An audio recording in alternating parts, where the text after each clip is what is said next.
사무엘하 24장 18절부터 25절 말씀까지 오늘 이 말씀을 가지고요. 값이 있는 예배라는 제목으로 같이 은혜를 나누기를 원합니다. 하나님께서요. 전염병을 내리자 단에서부터 브엘세바까지 7만 명이 죽었습니다. 얼마나 무서운 전염병이었는가를 우리가 알 수 있는 거죠. 이제 예루살렘에 전염병이 이를 때 하나님께서 이 재앙 내리심을 뉘우치셨습니다. 예루살렘은 그 당시의 수도로서 가장 많은 사람들이 살고 있는 곳이었습니다. 한번 전염병이 이르면은 하루아침에 수만 명이 죽을 수 있는 도시였습니다. 16절의 말씀을 보게 되면 천사가 예루살렘을 향하여 그의 손을 들어 멸하려 하더니 여호와께서 이 재앙 내리심을 뉘우치사 백성을 멸하는 천사에게 이르되 족하다 이제는 내 손을 거두라 하시니 여호와의 사자가 여부수 사람 아라우나 타작마당 곁에 있는지라 라고 말하고 있습니다. 왜 하나님은 전염병 내리심을 뉘우치시고 그 전염병을 거두셨을까요? 당연하죠. 다윗의 믿음 때문이었어요. 다윗의 고백 때문이었죠. 여호와께서 긍휼이 크시니 우리가 여호와의 손에 빠지겠나이다. 라고 고백하고 하나님의 은혜와 은총과 긍휼을 구하였습니다. 그것이 바로 하나님의 마음을 감동을 시킨 거죠. 다윗의 믿음대로 하나님은 긍휼이 크시고 은혜가 많으신 하나님이십니다. 그래서 예정된 날대로 징벌하지 않으시고 그 시간들을 감화하여 주셨습니다. 하나님은 누구에게 마음이 약하실까요? 누구에게 긍휼과 사랑을 베푸십니까? 오직 하나님의 은혜만을 붙잡고 끝까지 하나님의 자비만을 바라보는 사람에게 하나님은 한없이 자비로우시고 한없이 은혜로우신 하나님이십니다. 이렇게 새벽을 깨우고 기도하는 여러분에게 하나님은 한없이 자비로우시고 은혜로우신 줄 믿습니다. 이때 하나님은 다윗의 영의 눈을 열어주셨어요. 그래서 이 백성을 치는 천사를 보게 하셨습니다. 그 천사가 여부수 사람 아라우나의 타작 마당 곁에 서 있는 것을 보게 되었습니다. 이때 다윗은 이스라엘 백성들을 사랑하는 지도자로서 양떼를 보살피는 한 목자의 심령으로서 하나님께 기도를 드리죠. 어떤 기도를 드립니까? 17절의 말씀을 보게 되면 이렇게 다윗은 기도합니다. 다윗이 백성을 치는 천사를 보고 그 여호와께 아뢰어 이르되 나는 범죄하였고 악을 행하였거니와 이 양무리는 무엇을 행하였나이까 청하건대 주의 손으로 나와 나의 아버지의 집을 지소서 하는지라 라고 말하고 있어요. 다윗이 이 백성을 치는 천사를 보자 곧바로 하나님께 기도하였어요. 하나님의 은혜를 구하면서 기도하였습니다. 다윗이 왕으로서 모든 책임을 지고 회개하였어요. 고통 중에 있는 이스라엘 백성들을 얼마나 사랑하였는가를 우리는 알 수 있는 거죠. 1절에 보면 여호와께서 다시 이스라엘을 향하여 진노하사라고 시작하였잖아요. 이스라엘 전체가 죄를 지었죠. 그러나 다윗은 이 모든 죄는 다 자신에게 있다라고 책임이 있다라고 말하고 고백하고 백성에게 내리는 재앙을 거두어 주시기를 간절히 구하고 있습니다. 이것이 바로 진정한 지도자의 모습이죠. 어떤 지도자는 모든 책임을 다른 사람에게 돌려서 그 책임에서 빠져나가는 지도자가 있곤 합니다. 아름다운 교회는 지도자는 내가 모든 책임이 있습니다 라고 말하고 성도들은 내가 모든 책임이 있습니다 라고 말하는 거죠. 서로에게 책임을 지우기보다는 서로 내가 책임을 지겠습니다 라고 말하며 회개하고 죽게 나가는 교회가 가장 건강한 교회인 줄 믿습니다. 그리고 하나님께서 그런 교회를 살려내신 줄 믿습니다. 징벌하시는 하나님은 재앙을 내리시는 것을 뉘우치시고 천사에게 이르되 족하다 이제 네 손을 거두어라 라고 말씀하십니다. 다윗은 다 내 잘못입니다. 이 백성을 치지 마시고 차라리 나와 내 가족을 치소서 라고 기도합니다. 뭔가 뭉클하지 않아요? 다윗과 하나님 사이에 흐르고 있는 놀라운 신뢰 그리고 사랑이 느껴지지 않습니까? 이때 하나님께서 갓 선지자를 통해서 다윗에게 하신 말씀이 무엇입니까? 여호와의 사자가 서 있는 여부수 사람 아라우나의 타작 마당에서 여호와를 위하여 하나님을 위하여 제단을 쌓으라라고 말씀하세요. 다윗은요 아라우나의 타작마당을 공짜로 얻거나 힘으로 무력으로 빼앗지 않습니다. 아라우나가 타작마당뿐만 아니라 번제에 쓸 소와 또 뗄 나물까지 거저 드리겠다라고 말함에도 불구하고 다윗은 어떻게 합니까? 은 50세겔로 후한 값을 지불하고 그 땅을 삽니다. 24절에서 다윗은 이렇게 말하잖아요. 값없이는 내 하나님 여호와께 번제를 드리지 아니하리라 라고 말하고 있어요. 이것이 바로 다윗이 드리는 다윗의 예배하는 자세인 거죠. 값을 지불하는 예배를 드렸습니다.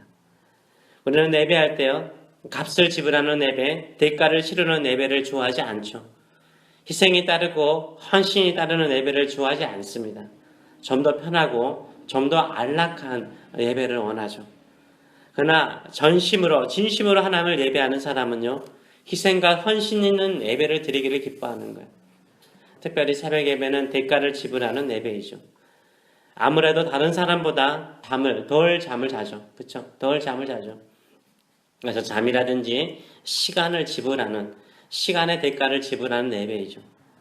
희생과 헌신이 없이는 드리기 힘든 예배 중에 하나가 바로 새벽 예배입니다. 그래서 새벽을 깨우며 기도하는 성도들의 기도를 하나님께서 기쁘게 받으시는 줄 믿습니다. 새벽 예배와 새벽 기도가 얼마나 값진 기도이고 값진 예배인가를 잘 아시기 때문에 하나님께서 즐거이 들으시고 기쁘게 들으신 줄 믿습니다. 다윗이요 아라우나에게 사서 제단을 쌓고 번제와 화목제를 드리고 그 자리에서 이스라엘 백성들과 땅을 향해서 기도할 때 재앙이 그쳤다라고 사무엘하는 끝마치고 있습니다. 그렇다면 사무엘하의 마지막 구절에 기록된 그곳에서 여호와를 위하여 제단을 쌓고 번제와 화목제를 드렸다. 그리고 그 재앙이 끝났다. 이 그곳이 어떤 곳입니까? 그것은 나중에 솔로몬이 성전을 지어요. 그래서 솔로몬 성전이 지어진 터전이 바로 아라우나 타작마당이었습니다. 이스라엘 조상 아브라함이 3일 길을 걸어서 한 산에 이릅니다. 근데 그 산을 모리아 산이라고 부르죠. 아브라함이 독자 이삭을 하나님께 번제로 드리는 그 모리아 산 꼭대기, 거기가 바로 어디일까요? 아라우나 타작마당이었습니다. 하나님께서 믿음의 조상 아브라함에게 제단을 쌓고 너의 사랑하는 독자 이삭을 번제로 드리라 한 것이 바로 이곳이었습니다. 하나님께서 다윗에게 하나님을 위하여 제단을 쌓고 번제와 화목제를 드리라 한 것이 어디였습니까? 바로 이곳이었습니다. 사무엘하는요 다윗이 아브라함이 이삭을 번제로 드리라고 했던 그곳에서 다시 제단을 쌓고 번제를 드림으로 다윗의 인생을 마무리하죠. 창세기도요 아브라함의 스토리를 기록할 때 모리아 산에서 제단을 쌓고 아들 이삭 독자를 번제로 드리러 가다가 풀에 걸린 순양을 번제로 드림으로써 아브라함의 인생의 마무리를 짓습니다. 아브라함의 인생이나 다윗의 인생이 어디로 향하고 있는 것을 우리가 알 수 있습니까? 제단, 번제, 희생 이걸로 향하고 있잖아요. 바로 누구를 향하고 있는 거죠? 예수 그리스도를 향하고 있는 것을 우리가 알 수 있는 거예요. 장차 우리의 죄를 위해서 십자가에 죽으시고 다시 사실 예수 그리스도를 향하고 있는 것을 보여주고 있는 거죠. 예수 그리스도께서 우리에게 죽음을 가져다 주는 죄의 무서운 재앙을 치유할 유일한 어린 양이 되심을 보여주고 있는 것입니다. 예수님은 바로 다윗이 제단을 쌓고 번제를 드리는 그곳, 그 건너편 골고다 언덕에서 우리의 죽음의 재앙을 치유하기 위해서 십자가에서 우리의 모든 죄를 지고 죽으셨습니다. 우리를 살리시기 위해서 가장 값진 생명을 우리를 위해서 주셨습니다. 결국 아브라함과 다윗은요 진짜 세상 죄를 지고 가는 십자가에 죽으시는 예수 그리스도를 바라보았던 거죠. 그렇다면 예수 그리스도의 십자가의 핏값으로 구원을 받은 우리가 어떻게 살아야 될까요? 어떻게 마지막까지 살아야 될까요? 당연하죠. 그것은 예수 그리스도의 십자가를 바라보고 그 속에 은혜를 붙잡고 예배하는 삶을 살아야 되는 줄 믿습니다. 아멘. 희생과 헌신은 있는 예배로 예배하시는 저 여러분 되시길 축원합니다. 예배를 드리면서 내 인생의 끝은 어디를 향하고 있는지, 내가 바라보는 내 눈의 끝은 어디인지를 한번 생각해 보시기 바랍니다. 진정으로 예수 그리스도를 바라보고 있는지, 장차 다시 오실 예수 그리스도를 바라보면서 주님을 사모하는 심령으로 희생과 헌신 있는 예배와 삶을 살고 있는지 살펴보시는 저 여러분 되시길 축원합니다. 오직 나는 주님만을 예배하고 주님만을 경배하고 주님만을 찬송하고 주님만을 신뢰하며 사는 삶을 살겠습니다. 마지막까지 내 인생을 예배하는 삶을 살면서 그리스도의 구속의 은혜만을 붙잡고 살겠습니다. 결단하시는 저 여러분 되시길 축원합니다. 기도하겠습니다.